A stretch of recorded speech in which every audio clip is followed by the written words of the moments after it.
Now, the embattled former Water and Sanitation Minister, Cecilia Abban, walked out of an Accra High Court free, and all her money and other items seized returned to her following decision by the Office of the Special Prosecutor to discontinue all cases against her. Now, this decision was taken after a series of in-chamber hearings on the matter.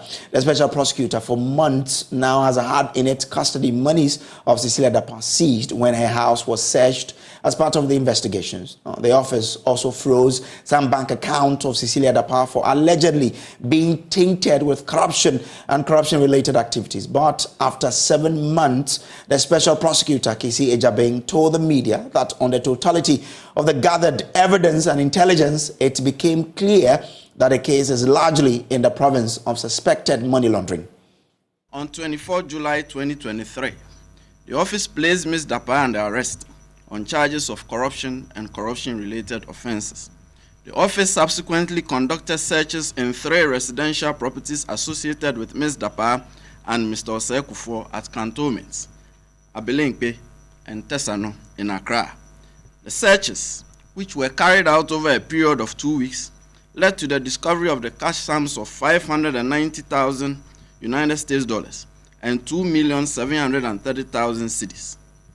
Ms. Abban and Mr. Osei could not readily provide a reasonable explanation as to the sources of the cash sums.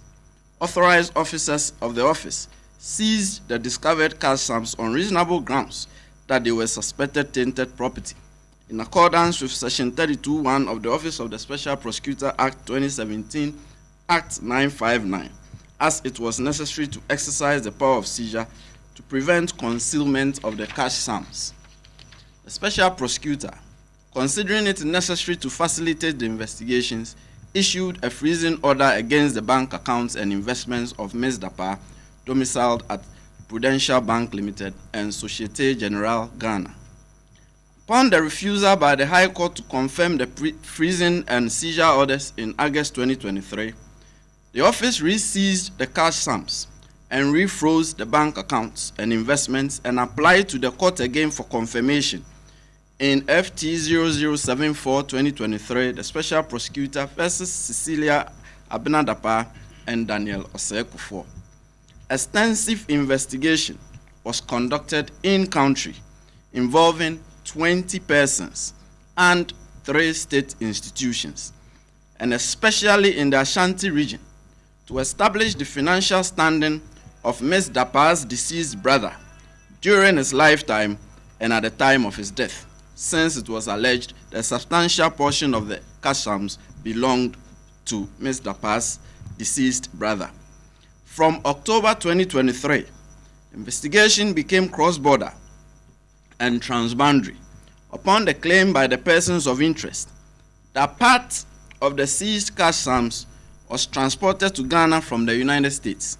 For that reason, the Federal Bureau of Investigation, FBI, of the United States became involved in a collaborative investigative work with the office on the matter. Investigation has been aimed at determining the sources of the large cash sums associated with Ms. Abban and Mr. Osei. The office has had the benefit of 7 months of in-country and 4 months of collaborative transboundary investigation. Members of the press, on the totality of the gathered evidence and intelligence, it seems to us that the case is largely in the province of suspected money laundering and structuring. By operation of law, the Economic and Organized Crime Office, EOCO, has a specific and direct mandate in respect of suspected cases of money laundering and its attendant activity of structuring. Of the Special Prosecutor is referring the case to EOCO for continued investigation and further action. The office will be in close collaboration with EOCO and continued collaboration with the FBI.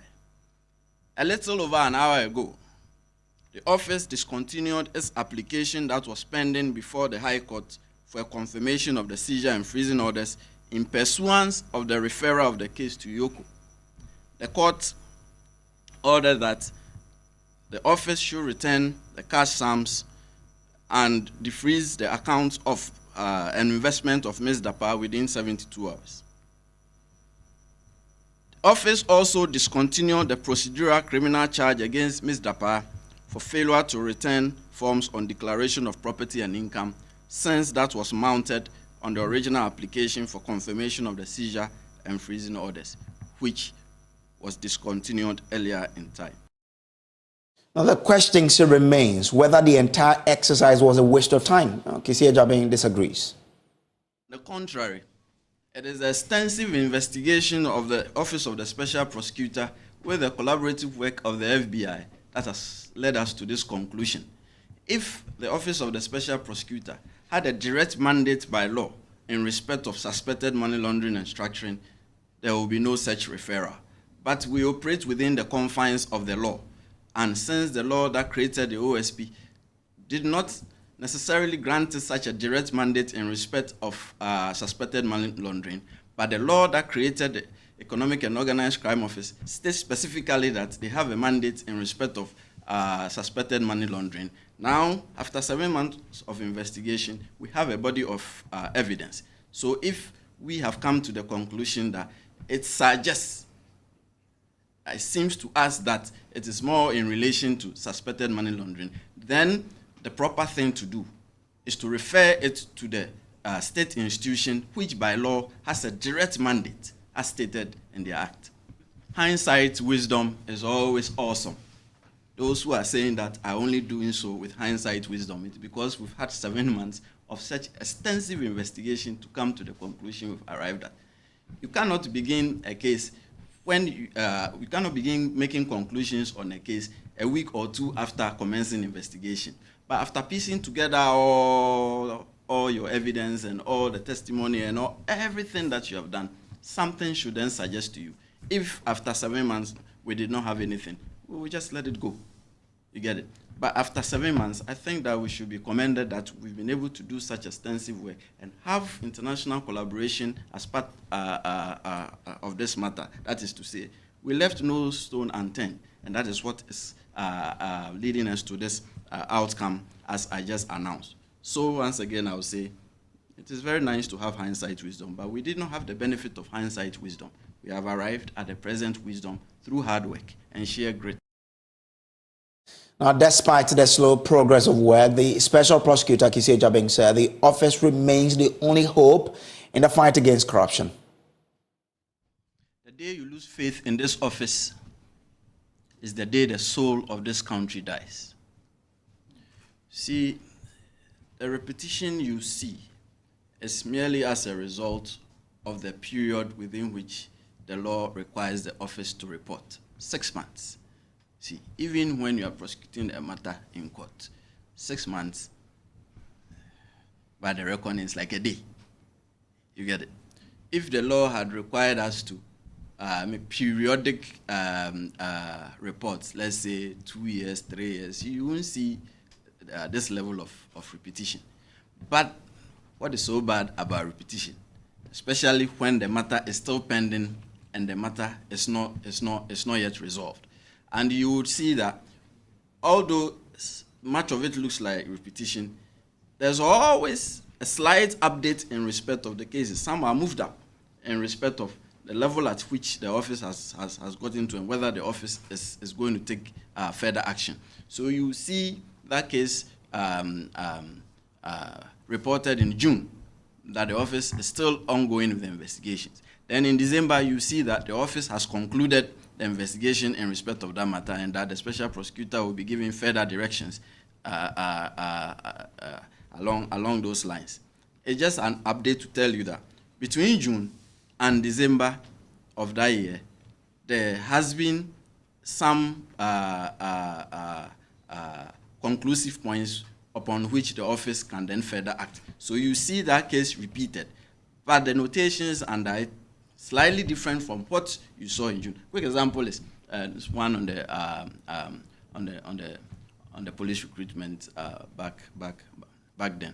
Consistently, you see it being repeated, but in December we reported that the investigation has concluded. So you see it running all the way from 2021, but its repetition in here doesn't mean that we are resting on our oars. And it is best if we keep reminding the public of of these occurrences. Otherwise, you might see a case in there, and then the case vanishes from the report, and you don't even know what happened to the case. Then you'll be asking us questions. We've consistently been seeing this investigation, but you've omitted it from the report, and you didn't tell us.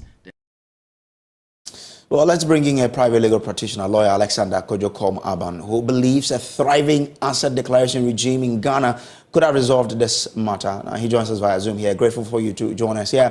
First off, what do you make of what the OSP has done?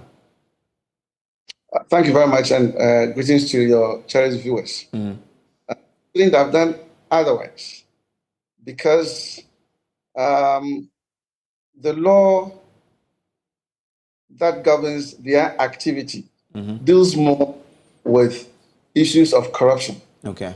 And I tell you that when it comes to issues of corruption, it is very, very difficult to prove because two persons or three decide to do something outside of the law and outside the views of law enforcers. And so definitely, if you want to go and say somebody has been involved in corruption or corruption-related activities, the law also requires that you who are alleged, that is the state, will have to prove. But as it stands now, we will have to only be in the realm of conjecture.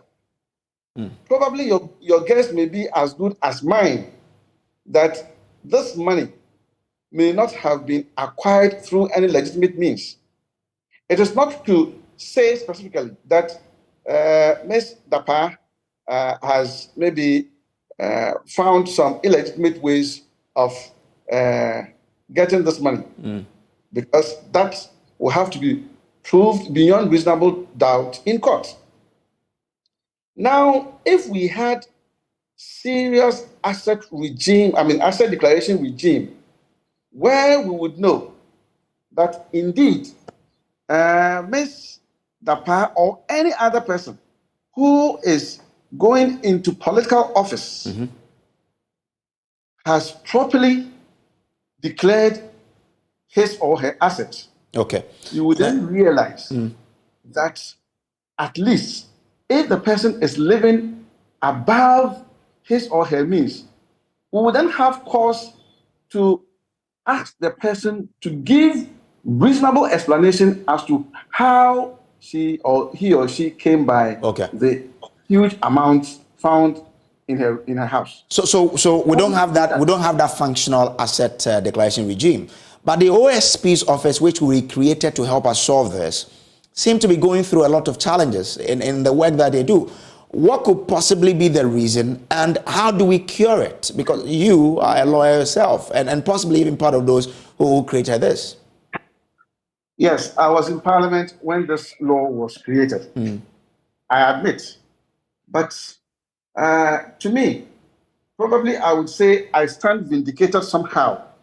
The reason being that at the time this law was being done, I said that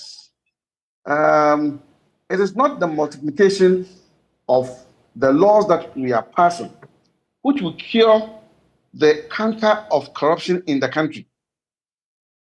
As at now, you know as I do, that corruption hasn't gone down at all, even with the creation of the Office of Special Prosecutor.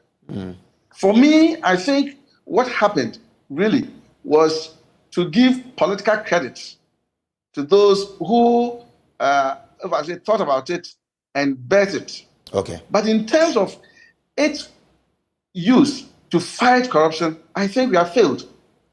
Okay. Now, and for me, the existing laws were enough to fight corruption. Fight corruption, yes. Okay. Now, the case has been referred to the EOCO.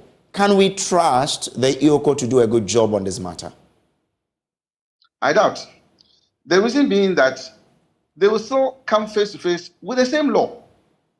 The law would be that prove the guilt of Ms. Dapa beyond reasonable doubt.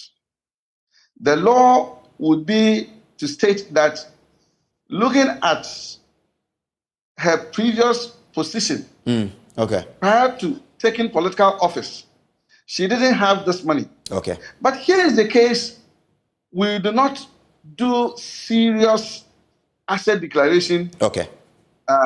in the way we have to before people get into political office. So how are you going to, what will be the basis? Because if you have a base information to say that at the time she was coming into politics, this was how much she was worth. And now she has all this. And looking at the salary and all other perquisites that go with her office, she couldn't have gained all this amount during the period of her stay in public office. Okay. Then you are making a case. Okay. But since we do not have any basis, all right. how are you going to do that? So you don't think the EOCO will do a good job on this? I'm grateful to you, lawyer, for joining us here. Lawyer, could you call Abban there?